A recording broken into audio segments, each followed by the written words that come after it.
वो fingerprints contaminated थे। जब फोरेंसिक रिपोर्ट आई फायर आर्म डिपार्टमेंट से, क्या फिंगरप्रिंट्स की शहादत को हमारी अदालतें as a piece of evidence रद्द कर सकती हैं? तो जहाँ पे मोनेटरी पेक्यूनियर ट्रांजैक्शंस इन्वॉल्व होती हैं, तो वहाँ पे एम्बेज़लमेंट भी होती है, वहाँ पे फोर्जरी और डॉक्यूमेंट की ऑथेंटिसिटी के ऊपर भी क्वेश्चन मार्क आता है। कि दीवानी मुकदमात में फिंगरप्रिंट्स की शहादत के तौर पर क्या अहमियत और उसको किस तरीके से इस्तेमाल किया जाता है? उस क्राइम सीन से, उस क्राइम एंटिटी से which was in shape of weapon, which was in shape of any other object connect हो भी जाते हैं और एविडेंस सैंपल को मैच करने की कोशिश करते हैं और उसके अकॉर्डिंग एक कोर्ट में अपनी रिपोर्ट अब अगर हम इसके कानूनी तनाजुर में देखें तो आप मुझे बताएंगे कि कौन सी कानून के तहत फिंगरप्रिंट्स को as a piece of evidence माना जाता है? हो गई। सो इस वजह से क्रिमिनल लॉ के अंदर फिंगरप्रिंट्स को बहुत अहमियत हासिल है। फिंगरप्रिंट्स को कानूनी मामलात में क्यों सबसे जरूरी पीस ऑफ एविडेंस के तौर पर माना जाता है? लेकिन इधर मैं कोट करना चाहूंगा Locard principle that every contact leave a trace. जब भी एक अस्सलाम वालेकुम नाजरीन, आप देख रहे हैं program law talk with Imran Tahir. मैं हूं आपका होस्ट एडवोकेट इमरान ताहिर। नाजरीन, आज इस प्रोग्राम में हम बात करेंगे फिंगरप्रिंट्स पर। फिंगरप्रिंट्स क्या है और हम इनको किस तरीके से फौजदारी और दीवानी मुकदमात में इस्तेमाल कर सकते हैं और इनकी क्या वैल्यू है। आज इस टॉपिक पर बात करने के लिए हमारे साथ मौजूद है सैयद जकीर रहमान, जो एडवोकेट हाई कोर्ट है और 3 लॉ कॉलेजेस में as a visiting faculty member काम कर रहे हैं। अस्सलाम वालेकुम सर। वालेकुम सलाम। हमारे प्रोग्राम में आने का आपका बहुत बहुत शुक्रिया कि आपने अपनी वक्त निकाला। इमरान साहब, thank you very much for having me to shed a light on such a crucial topic. It has not only a legal perspective but also a forensic perspective. Thank you so much. Sir, मैं आपसे सवाल करना चाहूँगा कि fingerprints पर अगर हम बात करेंगे कि फिंगरप्रिंट्स की कौन सी ऐसी चीज़ है जो इसको मुनफरिद बनाती है? फिंगरप्रिंट्स को जो सबसे ज़्यादा यूनिक चीज़ बनाती है वो अल्लाह ताला की कुदरत इसमें शामिल है कि जो फिंगरप्रिंट्स हैं वो दो आइडेंटिकल ट्विंस के भी सेम नहीं होते। और इसमें जो इसकी सबसे मुनफरिद डिस्टिंग्विश्ड और यूनिकनेस चीज़ है कि ये जो फिंगरप्रिंट्स हैं वो डेवलप होते हैं जब बच्चा माँ की रहम में होता है। तो इनके चेंज होने के चांसेस ही नहीं होते, इनके आइडेंटिकल होने के चांसेस ही नहीं होते। और जो एक फिंगरप्रिंट्स किसी एक इंसान के डेवलप हो गए वो थ्रू आउट द लाइफ वो रहते हैं, वो चेंज नहीं होते। तो अगर मैं इस क्वेश्चन को स्पेसिफिकली एड्रेस करूं वन लाइनर के अंदर कि ये क्या चीज़ इसको मुनफरिद बनाती है, क्या चीज़ इसे यूनिक बनाती है, तो इसे यूनिक बनाता है इसका ना चेंज होना ज़िंदगी भर। इसको यूनिक बनाता है कि इसका उस प्रोसेस के तहत बनना जो वैसे मुमकिन ही नहीं है, ना टेक्निकली ना किसी और तरीके से कि हम सिंथेटिक तरीके से इसे डेवलप कर सकें। अगर हम अपने क्वेश्चन को इसको आंसर करें तो जो फिंगरप्रिंट्स की यूनिकनेस है, that uniqueness belongs to the innovative skills. जी जकीर साहब, आपने फिंगरप्रिंट्स का तो बता दिया, मुझे बताइएगा कि फिंगरप्रिंट्स की कौन कौन सी इकसाम है और इनको किस तरीके से डिफ्रेंशिएट किया जा सकता है? जी बिल्कुल इमरान साहब, इनकी तीन किस्म की एग्ज़ाम है, लेटेंट, पेटेंट और प्लास्टिक फिंगरप्रिंट्स। लेटेंट फिंगरप्रिंट्स को हम इनविजिबल फिंगरप्रिंट्स कहते हैं। जैसे कोई ग्लास सब्सटेंस है या कोई ऐसा सब्सटेंस है, हम जब उसके साथ हमारी बॉडी टच में आती है, हमारा फिज़िकल कांटेक्ट होता है, तो उस फिज़िकल कांटेक्ट की सूरत में हमें तो बज़ाहिर ऐसा लग रहा होता है कि हमारा वहाँ पे कोई भी चीज़ नहीं मौजूद बायोलॉजिकली या फोरेंसिकली। लेकिन इधर मैं कोट करना चाहूँगा Locard principle that every contact leave a trace. जब भी एक बायोलॉजिकल ऑब्जेक्ट, एक बायोलॉजिकल सब्सटेंस आइदर अलाइव और either dead contact with other object, तो उसका कुछ ना कुछ वहाँ ट्रेस रह जाता है। तो लेटेंट फिंगरप्रिंट जो होता है वो इनविजिबल फिंगरप्रिंट होता है, जिसे बाद में with the help of different sort of chemicals which was used in labs हम उसको डिवेल्प करते हैं। और जो सेकंड है वो है पेटेंट। पेटेंट को हम कहेंगे कि विजिबल फिंगरप्रिंट्स। विजिबल फिंगरप्रिंट्स अगर during course of scuffle, during course of अक्रंस, किसी वकूए पे अगर किसी का कोई ब्लड स्टेन हाथ को लग गया है और उसने वो ब्लड स्टेन वहाँ से भागते हुए किसी वॉल पे किसी और ऑब्जेक्ट के ऊपर उसके साथ आगे, वहाँ से हम उसे उस चीज़ को उठा सकते हैं, अपलिफ्ट कर सकते हैं। फिर जो हम अपने डिफरेंट किस्म के जो कॉन्ट्रैक्ट्स करते हैं, an agreement enforceable by law is called contract. तो जो हम कॉन्ट्रैक्ट करते हैं उस कॉन्ट्रैक्ट के ऊपर हम अपने जो फिंगरप्रिंट इम्पोज करते हैं तो उसे बतौर रेफरेंस हम फोरेंसिकली एविडेंस में भेज सकते हैं, that is a visible fingerprints. और जो लास्ट है वो है प्लास्टिक प्लास्टिक फिंगरप्रिंट्स। इसको हम उर्फ़े आम में 3 डायमेंशनल फिंगरप्रिंट्स भी कहते हैं, जो with the help of wax, with the help of soap develop किया जाता है। जो फ्रेंजिकली डेवलप करने का मकसद ये होता है कि अगर किसी का फिंगरप्रिंट किसी जगह हमें मिल गया है, either that was in the shape of latent और इन पेटेंट, तो हम लैब में technically with the help of different tools and instruments, जिसमें मैंने पहले कोट किया सोप है, फैक्स है, तो हम उसमें उसकी मदद से उस फिंगरप्रिंट्स को ना सिर्फ रीजनरेट करते हैं बल्कि रीजनरेट करने के बाद उसे फ्रेंजिकली यूज़ भी करते हैं एविडेंस के अंदर। फिंगरप्रिंट्स को कानूनी मामलात में क्यों सबसे ज़रूरी पीस ऑफ एविडेंस के तौर पे माना जाता है? सर इमरान साहब, इसे कानूनी एविडेंस में इतनी अहमियत का हामिल इसलिए समझा जाता है, सबसे जो पहली बात है इसमें वो इसकी है यूनिकनेस, इसका मुनफरिद होना। दूसरा इसका परमानेंस, कि अगर किसी जगह आपका लेटेंट या पेटेंट फिंगरप्रिंट मौजूद है तो उसकी जो वहाँ पे परमानेंसी है, उसकी जो ड्यूरेबिलिटी है, दैट मेक और set in the high standard of legal evidence. और इसमें जो तीसरी चीज़ है कि higher ratio of accuracy of identifying the accused person, कि जो इसकी हाई रेशियो ऑफ एक्यूरेसी है, क्योंकि एक इंसान का जो फिंगरप्रिंट्स है, even not the identical twins have same fingerprints, जब दो जुड़वा लोगों का एक सेम फिंगरप्रिंट्स नहीं हो सकता, तो इसमें जो हाई रेशियो या high accuracy of identifying the individual make it unique and set it standard high in evidence, especially in criminal law. The first thing is uniqueness, the second thing is permanence, कि uniqueness के साथ जो fingerprints है, that was not fragile in nature, that was not perishable in nature, either that was in shape of latent fingerprint और patent fingerprints। अगर हम इन दोनों fingerprints की बात करें तो इनकी permanency है, और फिर उस permanency को हम lead toward किस तरफ लेके जाते हैं, leads towards identifying the individual. अब अगर एक केस के अंदर हमने उस इंडिविजुअल को, जो ब्लाइंड अक्रंस था, जिसमें कोई ऑकुलर अकाउंट नहीं था, कोई चश्मदीद गवाह नहीं था, तो जब हमने उस फिंगरप्रिंट्स की मदद से उसे पहचान लिया, उसकी शनाख्त कर ली, उसकी आइडेंटिफिकेशन हो गई, सो इस वजह से क्रिमिनल लॉ के अंदर फिंगरप्रिंट्स को बहुत अहमियत हासिल है और बहुत अहमियत दी जाती है, क्योंकि इससे आप केस की सज़ा और जज़ा का फैसला करने में कंपैरेटिवली आपको बहुत आसानी हो जाती है। जी, हमने ये तो डिस्कस कर लिया आमतौर पर कि फिंगरप्रिंट्स की अहमियत क्या है, फिंगरप्रिंट्स की इकसाम क्या है। अब अगर हम इसके कानूनी तनाजुर में देखें तो आप मुझे बताएंगे कि कौन सी कानून के तहत फिंगरप्रिंट्स को as a piece of evidence माना जाता है? इसमें हमारा कानूनी शहादत ऑर्डर है 1984, और स्पेसिफिकली उनके 2 आर्टिकल्स हैं कानूनी शहादत ऑर्डर के, आर्टिकल 59 एंड 164, जो एक्सपर्ट ओपिनियन की बात करता है, जो बात करता है कि the evidence which was collected through modern means of devices, तो उनमें आपके ये जो फिंगरप्रिंट्स हैं, क्योंकि जो फिंगरप्रिंट्स को जो प्लेस ऑफ अक्रंस से, जो डिस्प्यूटेड प्लेस से अपलिफ्ट किया जाएगा या डिस्प्यूटेड या कंटेस्टेड डॉक्यूमेंट से अपलिफ्ट किया जाएगा, उसको एनालिसिस करने के लिए हमारी जो पंजाब फॉरेंसिक साइंस अथॉरिटी है, अगर हम पेपर की बात करें तो पेपर एनालिसिस डिपार्टमेंट है, जिस पेपर एनालिसिस डिपार्टमेंट के अंदर वो उस फिंगरप्रिंट्स की एनालिसिस करते हैं कि उसमें रिजेस कितने हैं, उसमें डेल्टा क्या है, वॉरल क्या है, उसके रिजेस के पैटर्न क्या है, जिससे वो एक रेफरेंस सैंपल और एविडेंस सैंपल को मैच करने की कोशिश करते हैं और उसके अकॉर्डिंग एक कोर्ट में अपनी रिपोर्ट सबमिट करते हैं। तो the first thing is the concern article which deals with your specific question is article 59 and 164 of the कानूनी शहादत ऑर्डर 1984, जिसमें एक्सपर्ट ओपिनियन की बात की गई है, और जो एक्सपर्ट होता है जिसने उस फोरेंसिकली उस फिंगरप्रिंट को अपलिफ्ट किया होता है, वो बतौर PW ना सिर्फ कोर्ट में अपनी शहादत कलम बंद करवाता है बल्कि अपनी रिपोर्ट भी सबमिट करवाता है, and his report and his evidence subject to cross examination.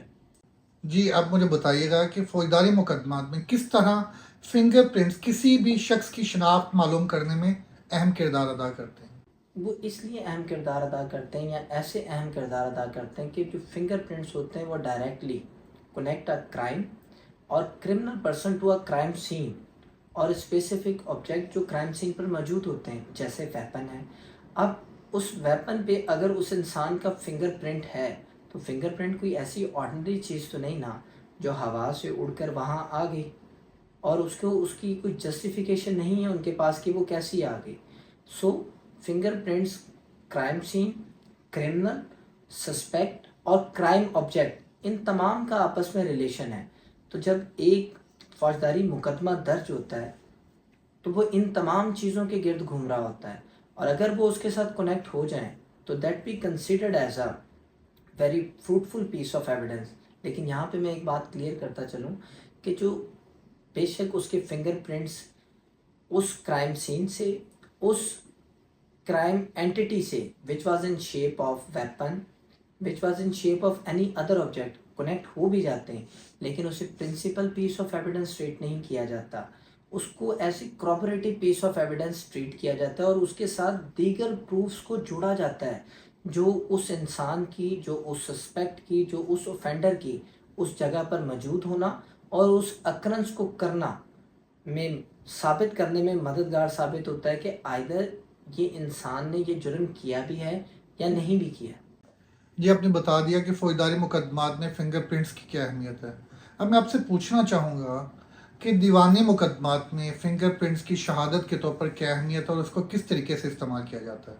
Fingerprints, Imran साहब, दीवानी मुकदमात की अगर हम बात करें तो दीवानी मुकदमात में बहुत अहमियत के हामिल है, क्योंकि दीवानी मुकदमात में जो डिस्प्यूटेड डॉक्यूमेंट है, जो बोन ऑफ कंटेंशन होता है between the plaintiff and the defendant, क्योंकि जो सिविल लॉ है, the law which deals with the rights of individuals, the law which deals with financial transactions, तो जहाँ पे मोनेटरी पेक्यूनियरी ट्रांजेक्शन्स इन्वॉल्व होती हैं तो वहाँ पे एम्बेजलमेंट भी होती है, वहाँ पे फोर्जरी और डॉक्यूमेंट की अथेंटिसिटी के ऊपर भी क्वेश्चन मार्क आता है। तो जब डॉक्यूमेंट की अथेंटिसिटी, डॉक्यूमेंट की फॉर्जरी और जेन्युइननेस को लेके मामला आता है, जैसे अगर हम इसमें पाकिस्तान पेनल कोड की बात करें तो स्पेसिफिकली जो इससे सेक्शन डील कर रहे होते हैं 468 एंड 471, कि आप इंटेंशनली किसी डॉक्यूमेंट्स को फोर्स तरीके से बनाएं।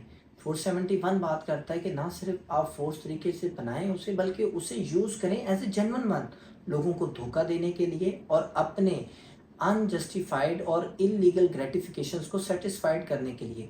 तो यहाँ पे जो दीवानी अदालतें होती हैं उन मुकदमात में जिसमें कोई कॉन्ट्रैक्ट डीड चैलेंज की हो, कोई विल चैलेंज की हो, कोई वसीयत, कोई और दीवानी मुकदमा के अंदर किसी भी तरह का कोई एग्रीमेंट चैलेंज किया, तो जब वो चैलेंज होता है तो हम उसकी अथेंटिसिटी को चैलेंज के स्पेस पे करते हैं कि ये साइन मेरे नहीं, ये थंब इम्प्रेशन मेरे नहीं, इस डीड के अंदर मुझे जिस तरह पार्टी बनाया जा रहा है, चाहे वो एग्जीक्यूटेंट के तौर पे बनाया जा रहा है, चाहे वो बेनिफिशरी के तौर पे बनाया जा रहा है, चाहे वो गवाह की सूरत में, विटनेस की सूरत में साइट किया जा रहा है, तो मैं तो था ही नहीं वहाँ पे, मैंने तो ये डॉक्यूमेंट को साइन ही नहीं किया। जिसे हम अगर लॉ में भी कहें, गो कि वो इससे क्रिमिनल लॉ की बात थोड़ी सी मुख्तलिफ हो जाएगी, लेकिन प्ली ऑफ एलिबाई, उज़र अदम मौजूदगी, इसी तरह सिविल लॉ के अंदर वो इस साइन से, इस सम इम्प्रेशन से, अपनी उस राइटिंग से डिनाई कर सकता है कि I was not present at that time, at the time of execution of that document, at the time of formulation of that document. तो सिविल लॉ में अगर हम इसे वन लाइनर कहें या अपनी बात को, अपने इस पूरी गुफ्तगू को अगर इसमें वन लाइनर हम कहें तो वो ये कह सकते हैं कि किसी भी डॉक्यूमेंट की अथेंटिसिटी को जांचने के लिए जो स्टिक यार्ड, जो पैमाना, जो ऑपरेटर्स यूज़ किया जाता है वो फिंगरप्रिंट है। क्या फिंगरप्रिंट्स की शहादत को हमारी अदालतें as a piece of evidence रद्द कर सकती हैं? बिल्कुल इमरान साहब, इसे रद्द कर सकते हैं, और अगर हम इसका यस और नो में आंसर करें तो आंसर इज सिंपल यस। लेकिन क्या वजह है कि फिंगरप्रिंट्स की एविडेंस की इतनी इम्पोर्टेंस, अहमियत होने के बावजूद उसे रिजेक्ट किया जा रहा है? इसलिए उसे रिजेक्ट किया जा रहा है if the fingerprints was not collected in a proper way. अगर फिंगरप्रिंट्स को एक प्रॉपर तरीके से कलेक्ट नहीं किया गया, उसकी चेन ऑफ कस्टडी को मेंटेन नहीं किया गया, वहाँ पे कंटेमिनेशन थी, वहाँ पे किसी भी तरह वो कंटेमिनेशन नेचुरल भी हो सकती है और आप किसी सिंथेटिक तरीके से भी अगर उसको डिस्ट्रॉय करने के लिए, क्योंकि हमने जो अपनी सोसाइटी में देखना है कि क्या इन फिंगरप्रिंट्स को इम्प्लांट भी तो लोग करते हैं, इन फिंगरप्रिंट्स को कंटेमिनेट भी तो करते हैं। अगर हम इसमें सिविल लॉ की बात करें तो किसी की ज़िंदगी भर की जमा पूंजी इसके साथ अटैच है, किसी के घर का किचन इसके साथ अटैच है। और अगर हम उस फिंगरप्रिंट्स को बिल्कुल सोली रिलाई करते हुए, उस डॉक्यूमेंट की सोली अथेंटिसिटी को रिलाई करते हुए हम फैसला करते हैं, तो हम तो उस इंसान का फाइनेंशियल मर्डर कर देंगे। और अगर हम इसको इसी तरह क्रिमिनल लॉ में लेकर चले जाएं, तो क्रिमिनल लॉ के अंदर किसी की फ्रीडम और किसी की लाइफ, ये दोनों बड़ी सुप्रीम है। अगर हमारे एक फिंगरप्रिंट्स की एविडेंस गलत होने की वजह से कोई इंसान बिहाइंड द बार चला जाता है, पसे जिंदान चला जाता है, then who will held responsible for that?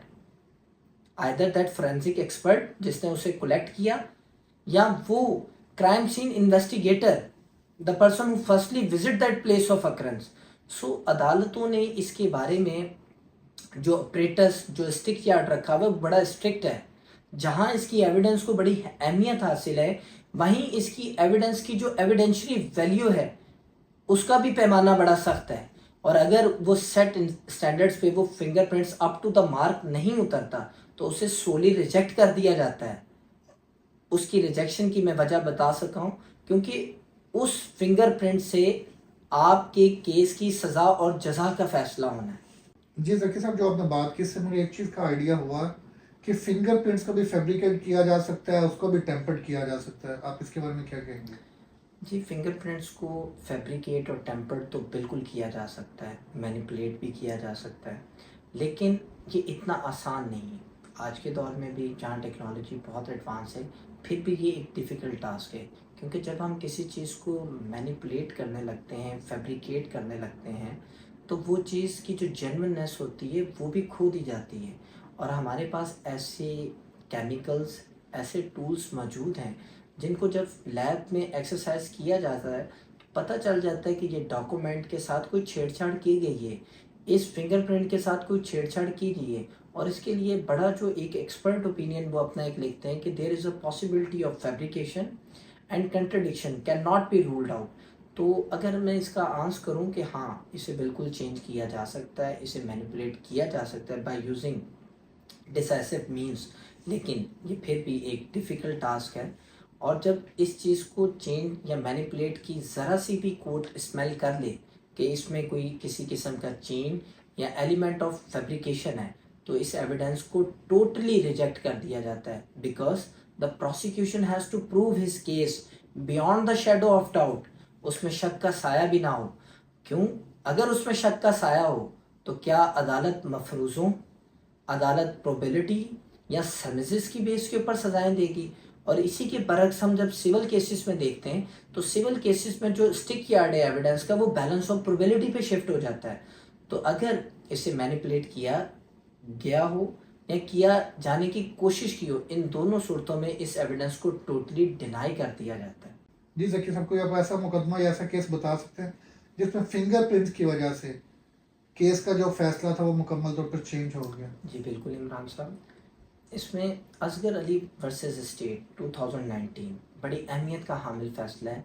ये एक मर्डर केस था, और इस मर्डर केस में अल्टीमेटली वो कन्विक्शन की तरफ जा रहा था केस, लेकिन फिंगरप्रिंट्स ने जो कार्ट्रिज केसेस वहाँ से बरामद हुए थे, जलीदा खौल, और जो क्राइम एम्पिटीज़ वहाँ से रिकवर्ड हुई थी, उन पे वो फिंगरप्रिंट्स थे, लेकिन वो फिंगरप्रिंट्स कंटेमिनेटेड थे। जब फोरेंसिक रिपोर्ट आई फायर आर्म डिपार्टमेंट से, तो वो फिंगरप्रिंट्स एनालिसिस जो एक्सपर्ट थे, उन्होंने उस रिपोर्ट के अंदर उस शक का फ़ायदा उस मुलजिम को दिया।